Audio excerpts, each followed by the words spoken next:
জীবনে যেটুকু পেয়েছি আমি সেটুকু নিয়ে না ভীষণ হ্যাপি।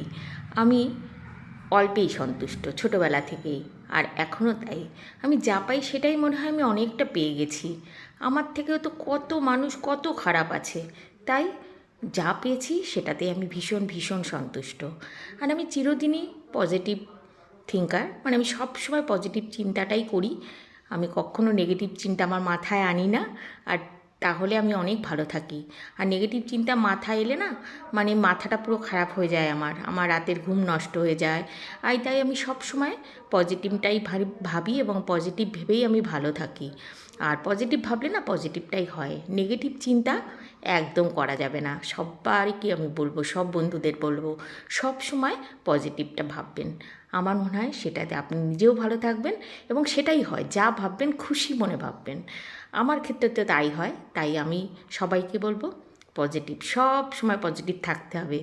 আর আজ দেখুন সকালে উঠেই আমি সমস্ত বিছানার চাদরগুলো চেঞ্জ করছি, এগুলো আবার কাচতে দেবো ওয়াশিং মেশিনে। কারণ বলবো কেন আমি সব করছি, অবশ্য এগুলো আমি করে থাকি। দিন 15 পর পর আমি বিছানার চাদরগুলো চেঞ্জ করি, আর প্রত্যেক দিনের ঘর সাফ সাফাই যেগুলো সেগুলো তো করি, আর এটা করি 15 দিন পর পর। আর আমার মনটা এখন বেশ আনন্দে আছে, আশা করি আপনারা সবাই বুঝতে পারছেন। আসলে আমার বড় মেয়ে আসবে, বেশি দিন না, 8-9 দিনের ছুটিতে, খুব অল্প দিনের ছুটিতে কিন্তু আসবে। এটা ভেবে আমরা ভীষণ খুশি। আমরা দুজনের এনার্জি প্রচুর বেড়ে গেছে মেয়ে আসবে শুনে। ও আসলে, মানে মেয়েরা আসলে তো বোঝেনি কীরকম লাগে, বহুদিন পর আসবে। ছোটো মেয়ে তো এখন আসতে পারবে না, ও তো অনেক দূরে থাকে, রাশিয়া, সেই আস্তে আস্তে ডিসেম্বর। আর এখন মাঝে ওকে বারবার বলছিলাম, তাই ও মানে বড় মেয়ে আসবে কদিনের ছুটিতে। আমরা ভীষণ খুশি, বেশ মানে কাছে এসে গেল ডেটটা, আপনারা তো জানতেই পারবেন কবে আসবে। আমি তাই আজ সব কিছু চেঞ্জ ফেঞ্জ করে নিচ্ছি, কাচাকুচি সব কিছু করবো। সকালে উঠে না আমি হোমিওপ্যাথি ওষুধ খেতে হয় আমাকে, ওই রিউমাটেড আর্থারাইটিস আছে আমার, তো ওষুধ খেয়েই তো চা খেতে পারি না, তাই ওষুধ খেয়ে এইসব কাজগুলো করে নিচ্ছি, যে যতটা যা করা যায় এগুলো গুছিয়ে নিচ্ছি, তারপর চা খেতে বসবো। আর এগুলো দেখুন বেশ কদিন পর পর আমাকে এগুলো পরিষ্কার করতে হয়। শুধু জিনিসপত্র কিনলেই তো হয় না, এগুলোকে আবার সাফ সাফাই করতে হয়, এইটা একটা বড় কাজ। এইদিকে আমার হাজব্যান্ড নজরই দেয় না, ও হচ্ছে গাছপালা বাইরের কাজগুলো ও করে, আর ঘরের যত কাজ, পরিষ্কার পরিচ্ছন্নতা, রান্না বান্না, এগুলো সব আমার ডিপার্টমেন্ট, এগুলো আমিই করি। আসলে ওর করা কাজ আমার সত্যি কথায় ঘরের কাজ পছন্দ হয় না, কারণ এগুলো পারে না একদমই। হ্যাঁ, আমি সব পরিষ্কার করি, আর ও বাচ্চাদের মতো এলোমেলো করে, এখানেরটা ওখানে, ওখানেরটা সেখানে, এটা খুঁজে পায় না, ওটা খুঁজে পায় না, গুছিয়ে রাখলে সে জিনিস খুঁজে পায় না। আচ্ছা বলুন তো, সব কিছুকে আমি ডাইনিং টেবিলে সাজিয়ে রাখবো, ওর জিনিসপত্র, এটা কি হয়? জায়গায় রাখি সে জিনিসও খুঁজে পায় না। এই দেখুন ফুল তুলে এই যে টি টেবিলের উপর রেখে দিয়েছে, টি টেবিলে কেউ ফুল রাখে বলুন তো? ফুলের ঝুড়ি আছে বাড়িতে, 4-5টা ঝুড়িতে রাখেনি, ওটাকে আমার গোছাতে হবে।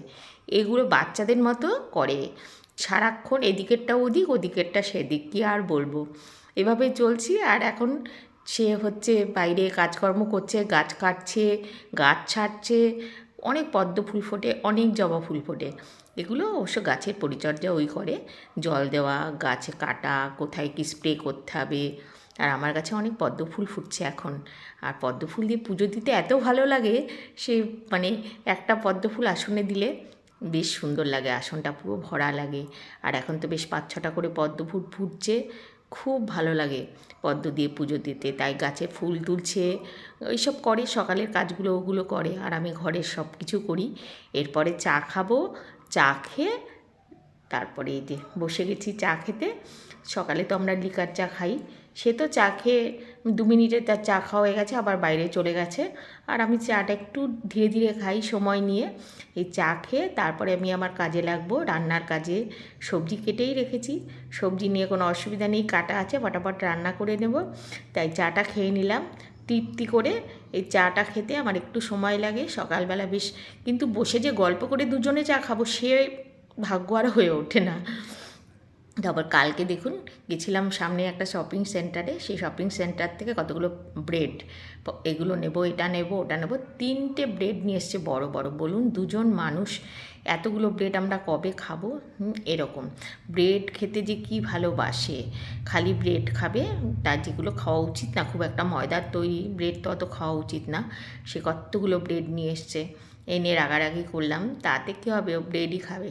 দেখুন ও চা খেয়ে অনেক আগে উঠে গেছে।